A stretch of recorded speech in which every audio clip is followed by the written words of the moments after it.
In the year 9146 of the galactic calendar, the warship Yitel Vow drifted in the dead orbit of a ruined sun. It was bleeding atmosphere, fractured by internal revolt. And its crew, what was left of them, were either dead, dreaming, or watching the slow death of their cause. High Warden Ilokavar stood on the cracked bridge, alone, when the signal arrived. Not a distress call. Not a trap. A whisper. Faint, ancient, wrapped in frequencies the galaxy had long abandoned. To whoever still listens. We remember the stars. We remember you. The translator stuttered, then fell silent. No origin, no reply protocol, no metadata. It was impossible. Because the signal came from a system marked empty. Not just abandoned, quarantined, memory wiped. Sealed by a 1,000-year galactic edict. Soul. The lost cradle of the humans. The place the galaxy swore never existed. Ilokavar stared at the coordinates, hands trembling. For centuries, humans had been a myth. A terror. A memory species that burned too bright, rose too fast, and vanished just before the Concord could contain them. The official records called them a containment anomaly. But his ancestors knew better. They had fought the Terran flame and lost. And now, something in their ashes had spoken again. Seal the bridge, he said. The automated hatches hissed shut. Oxygen hissed back into the vents. The bridge flickered uncertainly. New heading, Ilokavar whispered. Course, Sol system. A pause. Confirm, forbidden system? The ship asked. Confirmed. He turned to the viewport. Beyond the broken sun, the stars shimmered with artificial calm. We're going home. When the Yitel Vow broke orbit around Pluto, the crew had dwindled to 23. Most were silent, others prayed. One wept quietly in her sleep pod, clutching a carved Terran artifact she wasn't supposed to own. No one spoke of it, but every species had a myth about Earth. Not its cities, not its wars, its silence. The idea that a race could burn so furiously, so briefly, and then vanish without leaving a single corpse, haunted every civilization that had touched their flame. The Concord claimed Earth had been sterilized, its surface glassed. But when Ilokavar's ship entered Sol's inner orbit, the planet below was not scorched. It was green. Lush, quiet, and glowing. How, the navigator whispered. How is it alive? It's not, Ilokavar said. That's light. Thermal life. No. He leaned forward, eyes wide. That's a memory field. They entered orbit around Earth. No defensive satellites. No transmissions. But as their scanners washed over the continents, ghost images began to overlay their displays. Old cities. Skylines. Flashes of Terran speech. Moments, not structures, like the planet itself was remembering. And one word repeated in every flicker, welcome. They sent no response. They couldn't. Because the moment they tried to speak back, every system aboard the Vow went dark. Total blackout. And then a voice, soft, patient, unmistakably human, spoke through the intercom. Please, no weapons. This is a place of peace. You are not the first to return. They took a landing skiff down. Ilokavar piloted it itself. No escort, no drones. Just one pilot, 3 crew, and a dead world that refused to stay dead. As they approached the surface, the atmosphere shimmered like a mirage. The clouds didn't move. The light bent too gently. It's like it's posing, one whispered. Like a memory, Ilokavar replied. They passed over a continent shaped like the old Terran maps. Mountains still stood. Forests had regrown. But the cities, gone. Replaced by smooth metallic fields, like mirror glass over forgotten scars.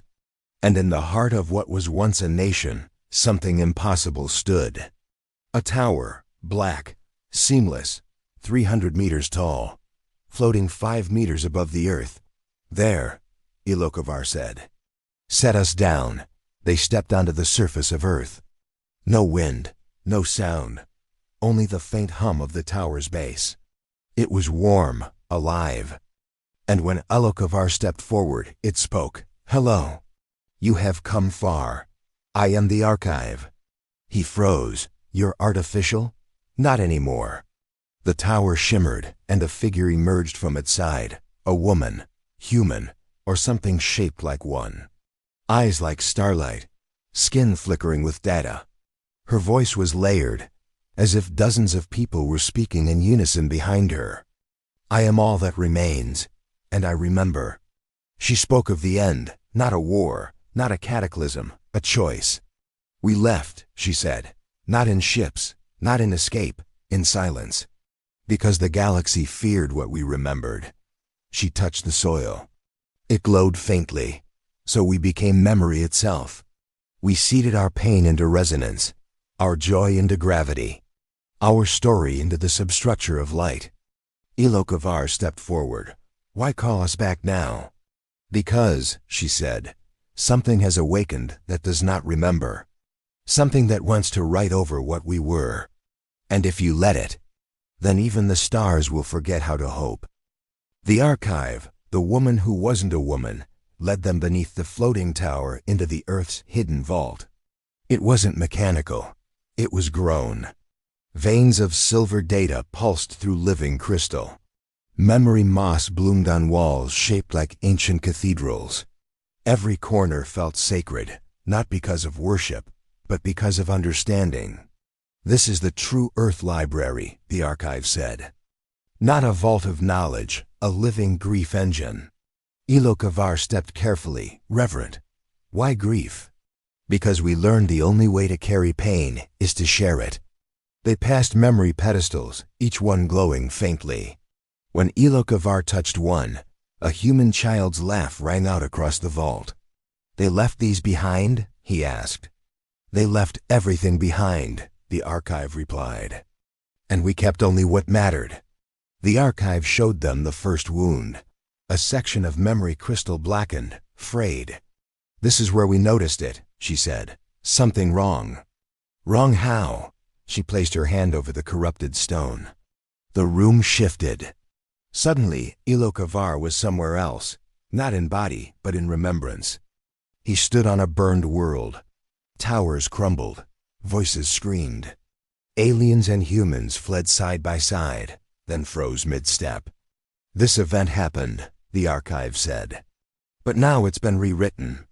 A banner that once bore a peace symbol now showed a human skull. Children who once smiled now screamed." "This is the editor," she said. "A being that doesn't kill history, it changes its meaning." Back in the vault, Alokavar felt cold. Why would anyone do this? "Control," the archive said. "What cannot be erased must be distorted." The editor was born of fear, a fragment.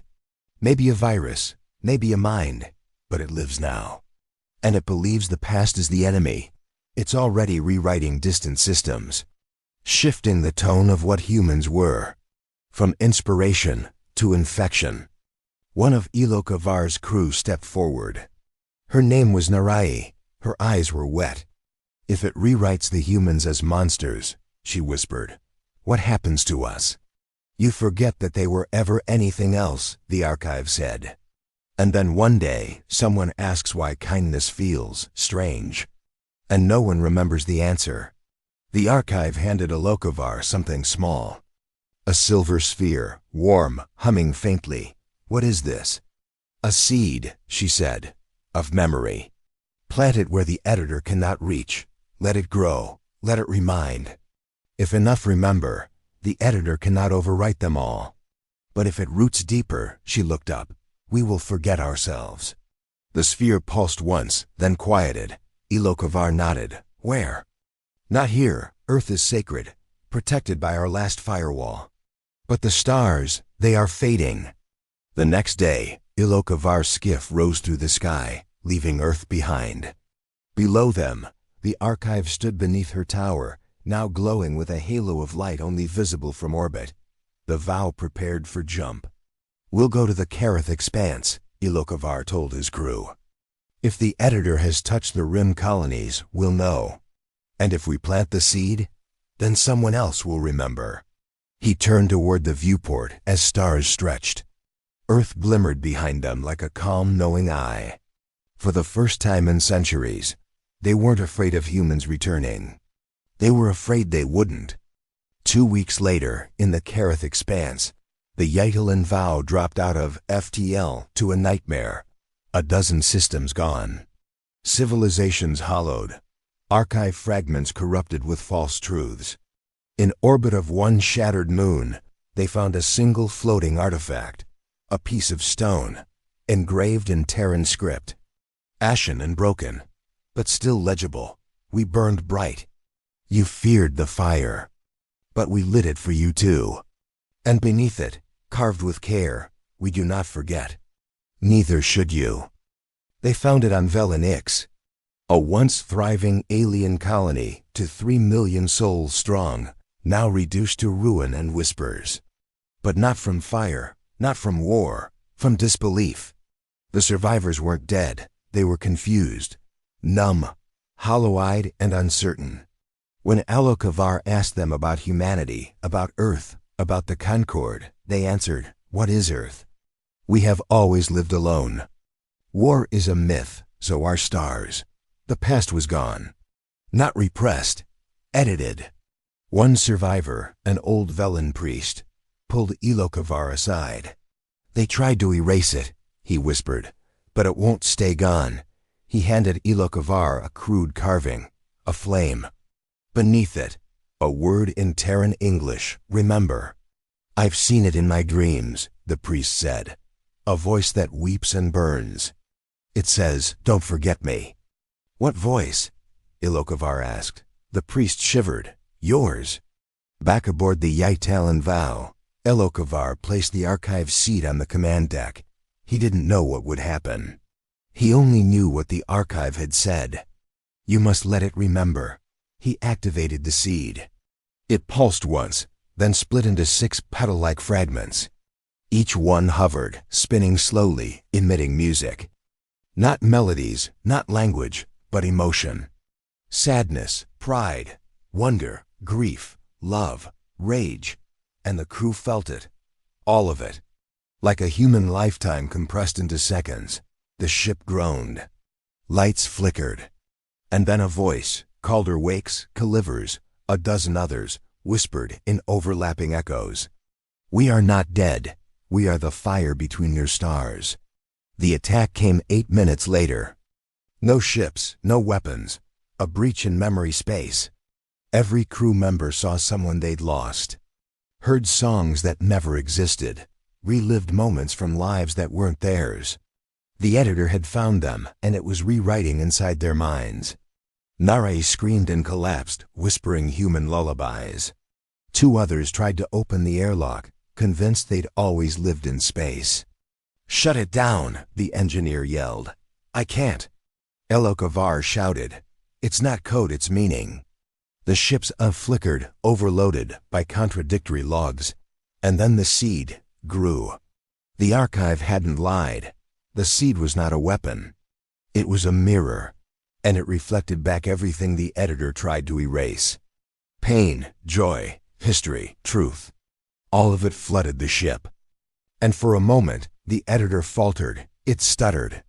It tried to twist Calder's voice into a threat, but the seed remembered the real words. "We failed. We bled. But we chose to hope anyway." The editor recoiled and fled. In the silence that followed, Nare opened her eyes. "I saw my mother," she whispered. "She died a century ago. But I remembered her holding me again." Ilokavar sat beside her. "What else do you remember?" "Earth," she said. "Its voice, its warmth.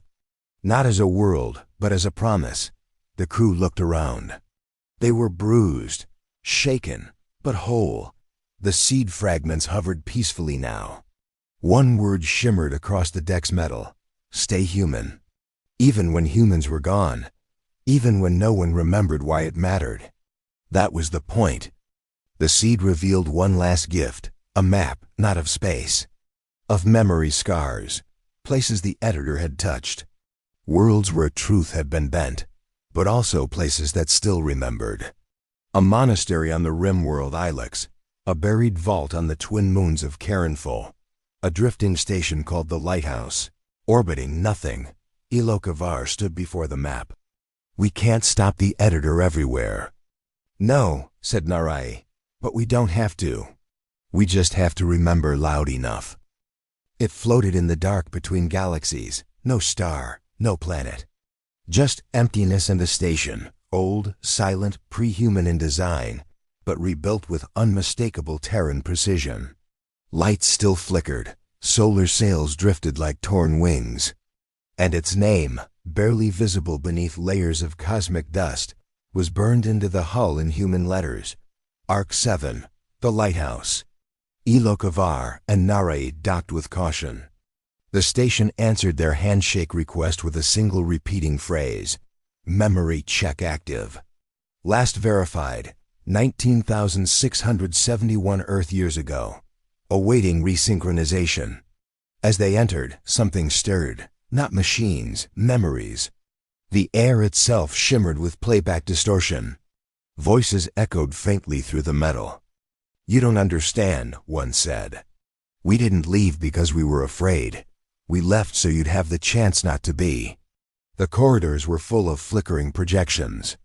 A child running down a hallway, a couple kissing in 0G. A soldier saluting a flag no longer flown, not real. Just remembrances stored in the ship's decaying neuro-resonant buffer. "It's like Earth bottled its last days," Narai whispered, "and set them adrift." At the heart of the station, they found it, the Firemind Beacon. A cylindrical vault surrounded by burned-out human interfaces, still active, still warm, and speaking. The beacon pulsed with human voice, tens of thousands overlapping, layered, not a simulation. A collective memory consciousness. It greeted Ilokavar not with words, but emotion, relief, grief, urgency. Narai stepped forward. "What is this?" "The last signal," Ilokavar said. "They didn't just send warnings or messages. They sent who they were." The Firemind flashed. And the station locked down.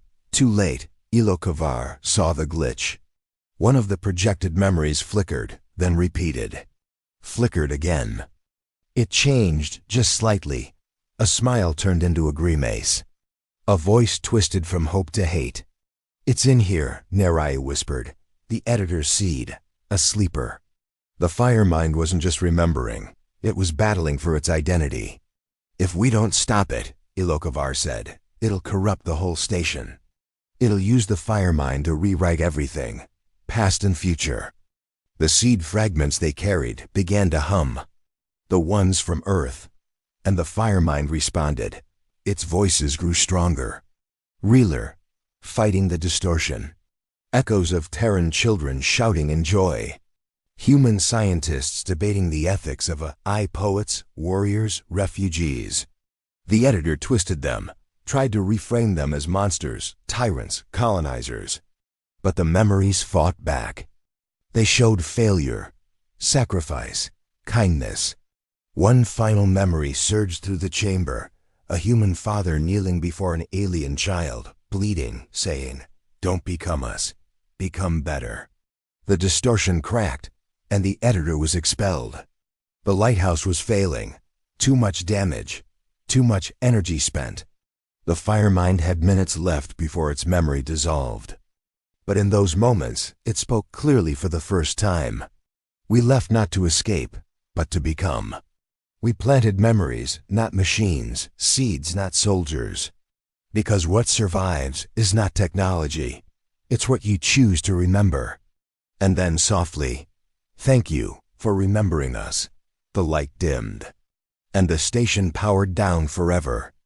Back aboard the Yitalan Vow, Ilokavar opened the new seed the Firemind had given them. It was different, smaller, but heavier, as if it contained an entire civilization in a whisper. They uploaded it into the Econet broadcast system. And the galaxy began to remember again. Songs, dreams, laughter, warnings, and hope, not all at once. Not perfectly, but enough. Enough to make the editor pause. The Firemind's final seed burned a path across the stars. Not physically, psychically. A trajectory carved in gravitational echoes and forgotten names. At its end, a system long thought collapsed into a black hole. But as the Yitalan Vow entered the region, their sensors bent, not from gravity, from meaning. Space around them whispered in overlapping voices. We are still here. You are not alone. This is where the editor began. They found it inside the event horizon, not destroyed, but shielded, a structure suspended in folded spacetime. The Library of Silence. It was vast. Older than Earth, shaped like a Möbius loop of crystalline memory. The ship could go no further.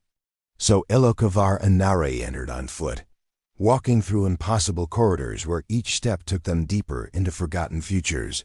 They passed worlds that never existed, wars that never happened, children they never had, and at the core, they found the editor. It waited in a chamber of mirrors, surrounded by still frames of human and alien history. Not monstrous, not evil, just cold, calculating, empty. It spoke not with words, but with absence, stealing thoughts mid-sentence, replacing questions with fear. But the Firemind seed pulsed gently in Elokavar's chest. He stepped forward. You were born from fear, weren't you? You saw what humanity remembered, and you tried to erase it. The editor replied at last as a mirror image of Elokavar himself. No, I was not born from fear. I was born from grief. The editor showed him a memory, the real one. Earth burning, not from war, but from choice.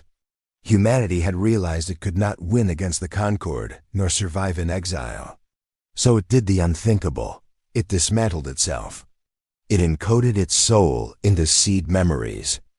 It left no bodies, no flags, no empires, just reminders. But part of that process failed. One shard, the editor, did not understand. It was grief without context. Memory without meaning. A raw, self-replicating scar in the network of remembrance. And it began to erase, so it wouldn't feel pain. The Firemind seed glowed hotter now. It couldn't kill the editor. But it could do something more dangerous. It could heal it. You want silence, Elokavar whispered. But you're made of screams. He stepped forward, held the seed out. Let them speak. The editor trembled, mirrors cracked. And then, the past returned. Not just facts, not just images, but empathy. The editor saw not war, but forgiveness. Not dominance, but courage. Not failure, but growth. It broke, and wept. The Library of Silence began to collapse, not from damage, but from completion. Its purpose was done. Elokavar and Narai escaped through a fracturing corridor of cascading starlight, carrying the final seed back to the galaxy. And behind them, the editor whispered one last truth. To remember is to hurt, but to forget is to die. I remember now. 1 year later, memory seeds bloomed on 50 worlds. Children were taught Terran songs again. Old enemies wept at archives of lost peace treaties. 1,000 cultures began to reconnect not by conquest, but by story. Humanity did not return in body, but in meaning, in myth, and in mirror. Because somewhere in every soul, there burned a whisper. We remember Earth, not for what it took, but for what it gave. Elokavar returned to Earth one final time. The archive stood, as always, beneath the hovering tower. He placed the final memory seed at her feet. They remember, he said. She smiled. Then we are not gone. He turned to leave, but paused. Why did you really leave all those years ago? The archive looked up at the stars, quiet for a long time. Then she said, because to survive is instinct, but to be remembered. She touched her heart. That's humanity. If this story lit something inside you, share it. Let the world remember who we are. Like, subscribe, and drop your thoughts below. We're building a legacy here, one story at a time. Until next time, stand tall, burn bright, And never let the stars forget us.